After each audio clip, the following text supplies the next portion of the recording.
It was mid-afternoon when Karen made her latest move, calling 911 after I hosted a small pool party on my ranch. She had apparently heard rumors about the gathering and decided that she had the authority to involve law enforcement in what was clearly private property and a private event.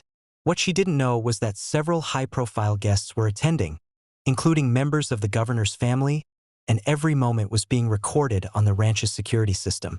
From my office, I monitored the situation. Karen was pacing along the driveway, phone in hand, shouting to the 911 dispatcher about illegal gatherings and potential safety hazards. Her voice carried across the neighborhood, drawing the attention of neighbors who had never seen such audacity. She truly believed her HOA status allowed her to intervene in events on my private land. I activated the ranch PA system, addressing her calmly but firmly. "Karen, this is private property. You are trespassing and harassing guests. Leave immediately. Any further interference will be treated as illegal and documented for law enforcement." Karen ignored the warning, moving closer to the pool area while waving her phone, clearly expecting deputies to act on her complaints. She had no idea that my security team was fully aware of her position and actions, and that law enforcement had been briefed in advance about the high-profile guests attending the event. I drove out in my vehicle, stepping out calmly with my badge and property documentation in plain view. Deputies were already on their way, prompted both by Karen's own call and prearranged alerts from my security system.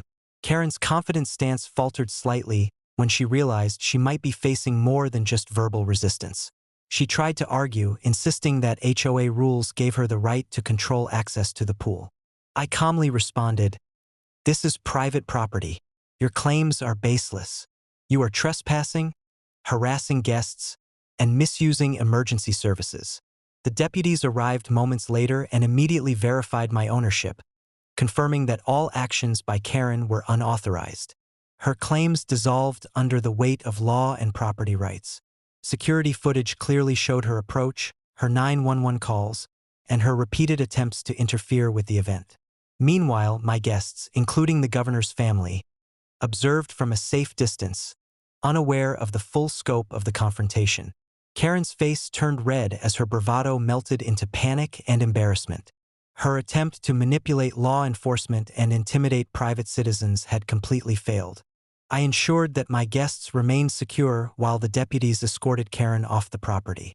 Every step she had taken onto my land had been recorded, time-stamped, and logged, creating an airtight legal record.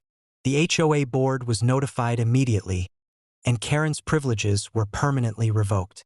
The incident also reinforced the security measures around my ranch, making it clear that no HOA member could interfere with private events or guests. Neighbors who witnessed the incident were astonished. Karen had thought calling 911 would shut down my pool party. Instead, she had triggered law enforcement documentation, public embarrassment, and permanent revocation of HOA authority, all while my guests remained safe and the event continued without interruption. Karen had thought calling the cops on my pool party would assert HOA control. Instead, she faced humiliation, legal consequences, and permanent loss of HOA privileges, all while my property and guests remained fully protected. Karen tried to use the HOA to intervene in a private gathering. Instead, she learned firsthand that rogue HOA members cannot interfere with private property or lawful events without facing immediate legal and personal consequences.